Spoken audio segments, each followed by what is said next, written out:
Swayam Prabha. Digital India. Educated India.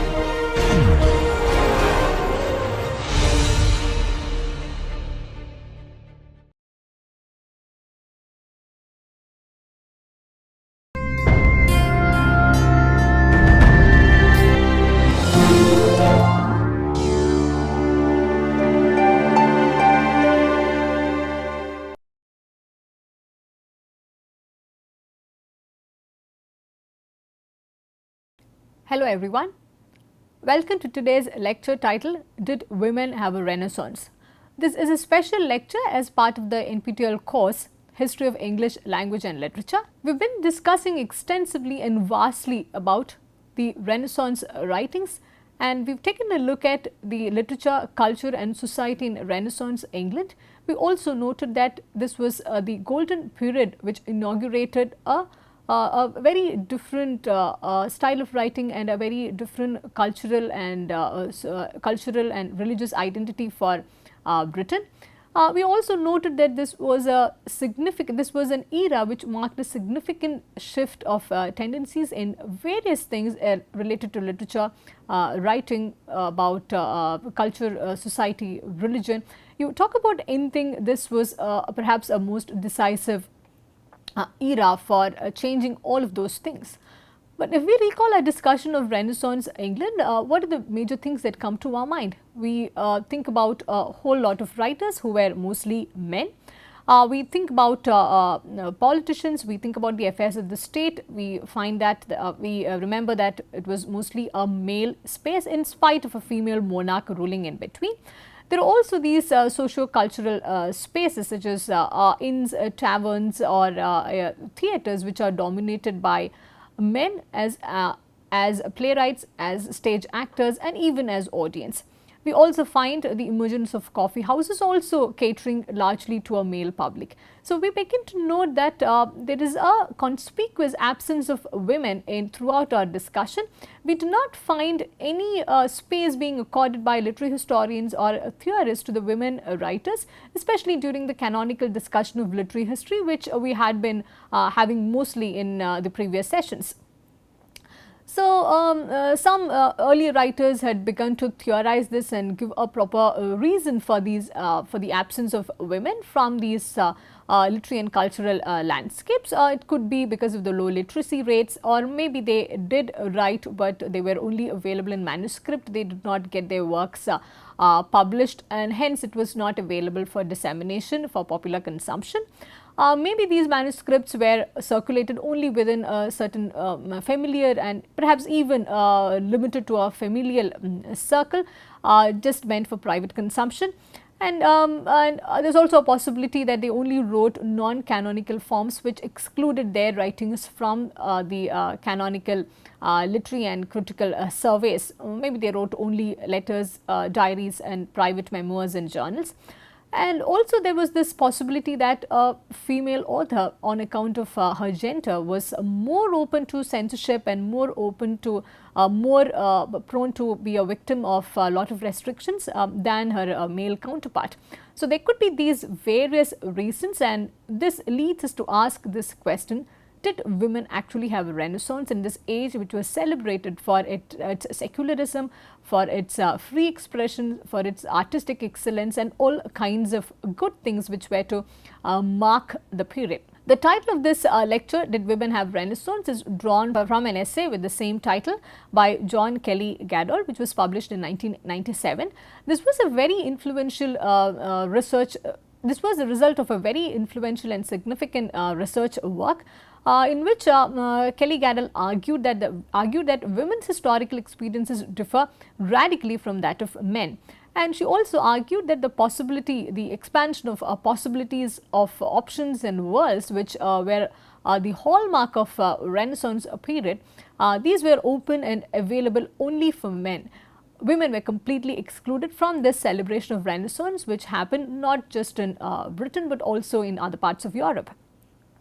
And for instance, if we talk about the Renaissance concept of courtly love, which was much celebrated and also marks the inaugural moments in terms of literary and artistic expression, we note that in this it was structured in such a way that it was only a celebration of women's passivity and virginity, and it was always from the men's point of view, excluding what kinds of emotions could have gone through the Renaissance woman during that time.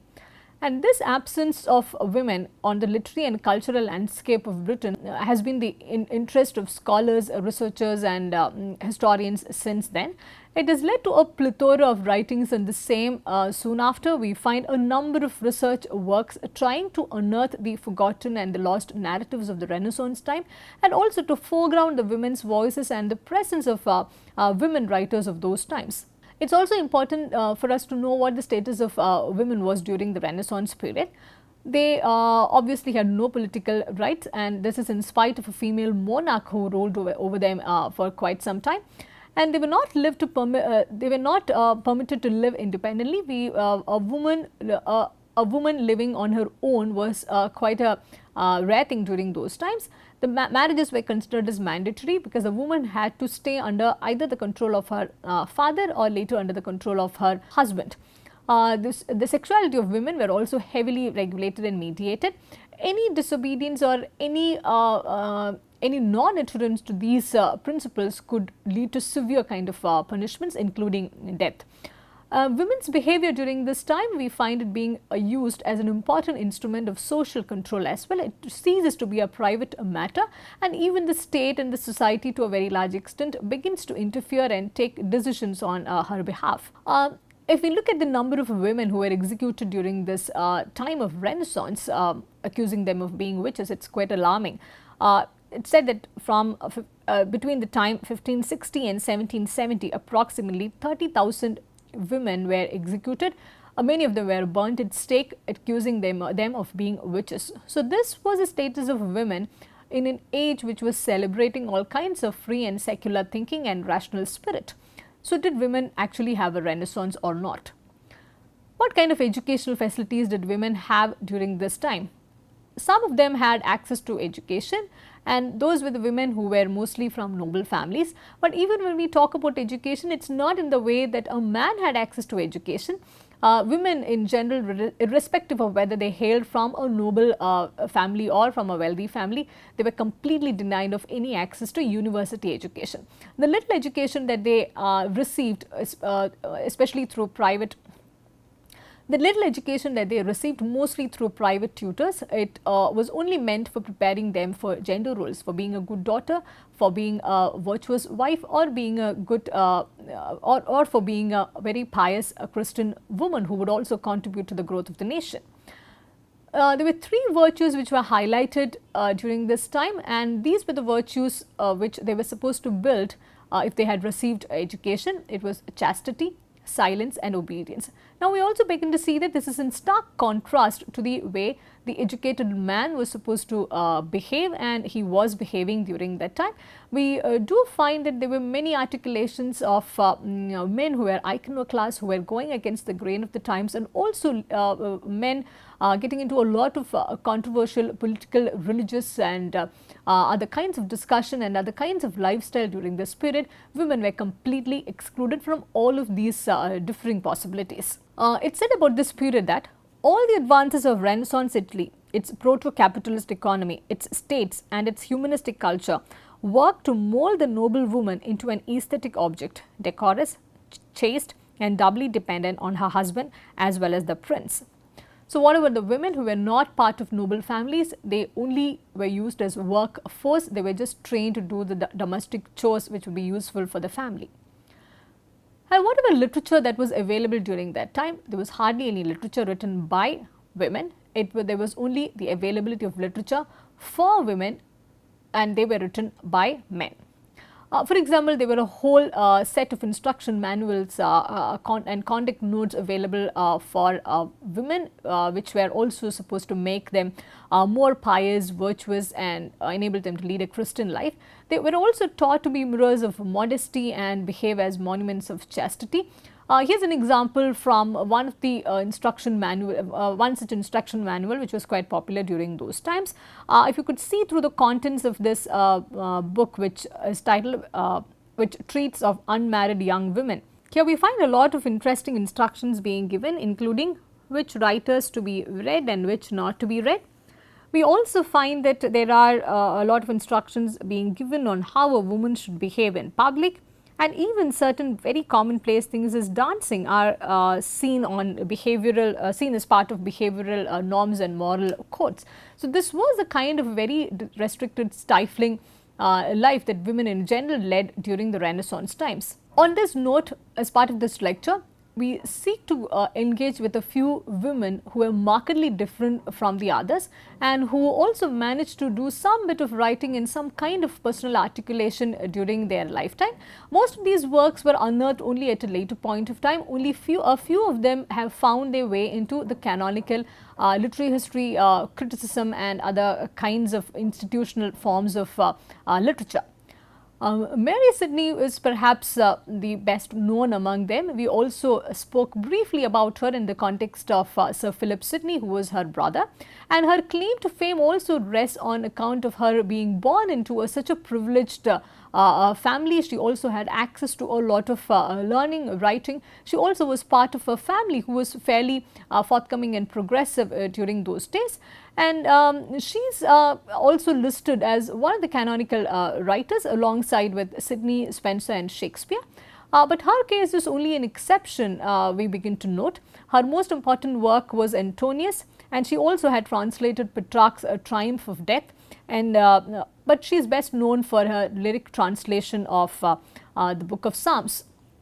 But in spite of the illustrious kind of productions that she had during her lifetime, we do not find the literary critic or the literary historian devoting much time to talk about her, just like they did with the other male writers. After Mary Sidney, we do not find many women writers of notable reputation who also were recorded in literary histories. So, now we begin to take a look at these forgotten women who also had left a footprint of theirs during the Renaissance times.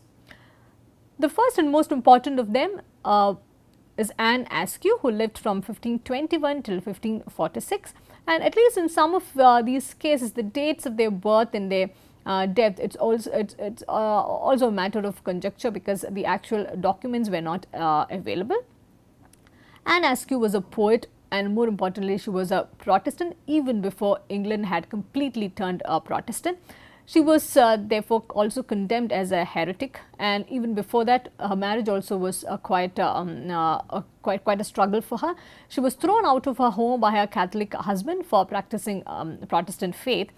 She incidentally is the earliest known female poet of England who wrote in English. She is also the first woman to have demanded divorce, though unsuccessfully. She was not granted because that was not the way of those times.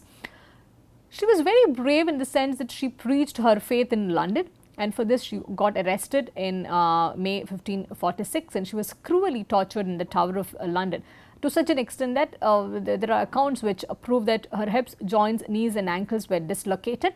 And this was quite a strange thing during those times, because on the one hand women were exalted as a weaker sex, and on the other hand they were being subjected to the kind of torture even men perhaps could not withstand.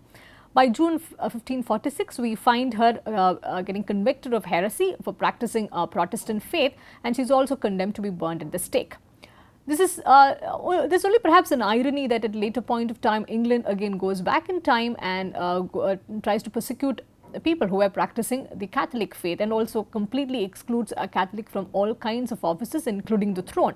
The other interesting ironical fact is that women on the one hand were encouraged to say their private prayers because it led them to become astute, pious and Christian women, but their role had to be conformed to the role of the virtuous and learned woman. They were not allowed to move even a little bit beyond that. The moment any one of them wanted to articulate their faith in public, it was seen as a taboo, it was even condemned as a heresy. So, women in general were not allowed to respond to their religious calling in public at all, and this was the case even during the high time of English Reformation. So, her most important work is of a very personal nature titled The Examinations. And this was published in 1546. This is Anne's own recounting of her first interrogation, which included a lot of mindless torture as well. Later in history, she's gone down in history mostly as a Protestant martyr, and contemporary researchers have often unearthed a lot of writings about her, and the church has also credited a lot of importance to her on account of her martyrdom. Isabel Whitney was another female writer of those times. She wrote mostly secular poetry, and she's also considered as the first professional woman poet in England. She incidentally did not hail from a noble family, and in spite of that, she managed to get a little bit of an education. She belonged to the middle class, and she lived with meager finances, and she is said to have left Cheshire for London in search of better fortunes. Her important works include A Sweet Nosegay and A Cop of a Letter. In this, she talks about multiple relationships across time. They were defying the conventions of those times in terms of gender, in terms of structure of relationships, in terms of emotions, etc. In her work, she also characterizes very bold women characters as lovers. They were also quite unlike the usual courteous, obedient and weak women of those times, who were also said to be the more accepted form of women characters during those times. Another important poem of hers, which is more significant even in the contemporary, is Will and Testament, which is also analyzed for historical curiosity in the contemporary. We know very little about Margaret Tyler, except that her active years were from 1570s till 1595. Her actual date of birth or death remains unknown, and her claim to fame was primarily the translation of a Spanish romance into England in 1578. It was titled The Mirror of Princely Deeds and Knighthood. This work was considered quite inappropriate for a woman to undertake during that time. It was mostly because of its masculine nature, and it was considered that women were not supposed to engage with themes that were masculine or to employ the treatments which were more suited for a male audience or for a male writer. But nevertheless, the translation was hugely successful. It said that she was even commissioned for the translation of the sequel of this particular work, but she could not undertake it due to ill health or reasons hitherto unknown. In her work, she has also included a defense of why women should write, and also about gender equality. And since her biography remains mostly speculative, it is also difficult to understand how she managed to learn Spanish, because it was not taught formally during those times. Only people from prosperous merchant families, they sought to learn Spanish because there was an ongoing trade with Spain during that time. So, there is also this speculation that perhaps she belonged to a fairly well-to-do family where Spanish was also taught as one of the languages. Emilia Lanier was another female poet who also asserted herself as a professional writer. Her single volume of poems was published in 1611, and her work is considered as the earliest feminist work of British literature. She had very radical ideas about producing a genealogy of women. Nevertheless, during an age when patrons were flourishing and no male writer had to struggle to get the patronage of nobles or of other wealthy landlords, she had to struggle a lot. In fact, many of her earlier bets for patronage failed, and it was only much later that she managed to secure some kind of financial security. Notably and quite predictably, there were a lot of women writers who hailed from noble families and who had a privileged access to education. Elizabeth Cary, Viscountess of Falkland, is one of those. She was a poet, translator, dramatist, many rolled into one. She was also a precocious child during her childhood. She knew many languages and displayed a lot of learning even from a very young age. She is said to have written her first poem even when she was a child. Maybe there were a lot of private instructors who were employed to teach her art, literature and things which were important during those times. Her poems were largely lost over time. They were not preserved. But her inclination towards poetry is evident in most of her plays, the most important of which include The Tragedy of Mariam, the Fair Queen of Jurai, It was performed in 1613. This incidentally was also the first English play to be written by a woman. In her work, she discusses a lot of taboo subjects, including divorce, female agency, and she was also a vehement critic of patriarchal tyranny. She also wrote a political fable on historical events. Writing about politics was not much encouraged for women, and this, in that sense, she makes a very unconventional entry into these hitherto untreaded areas. The work was titled "The History of the Life, Reign and Death of Edward II." In this, she also had commented on King Charles's attempt to dissolve the Parliament, especially in response to the demand to impeach the Duke of Buckingham. So, we also find her giving a sort of political commentary, though it was mostly seen as a male space then.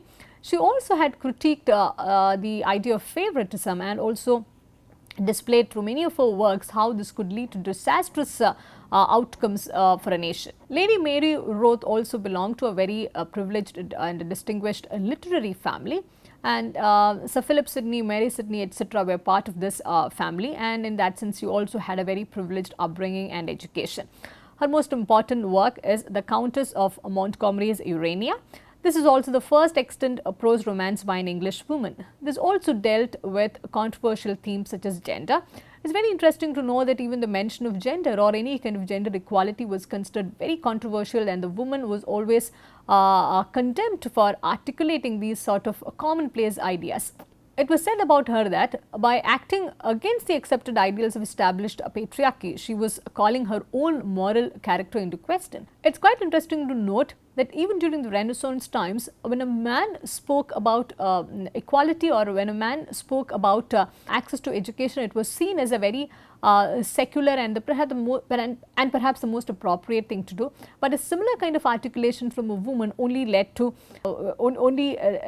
subjecting her own character questionable. The other important work of hers was Pamphylia to Amphilanthus. It was a sonnet sequence, and in that sense she wrote a very different kind of sonnet. Especially the 7th sonnet is of supreme importance. It records the struggle of a woman in the 17th century England, and here she also tries to draw attention to the struggle between coercion and consent to a male lover. So, in that sense, it's also a love sonnet written from the point of view of a woman, whereas most of the sonnets were composed from the point of view of a Renaissance man who was pursuing a woman.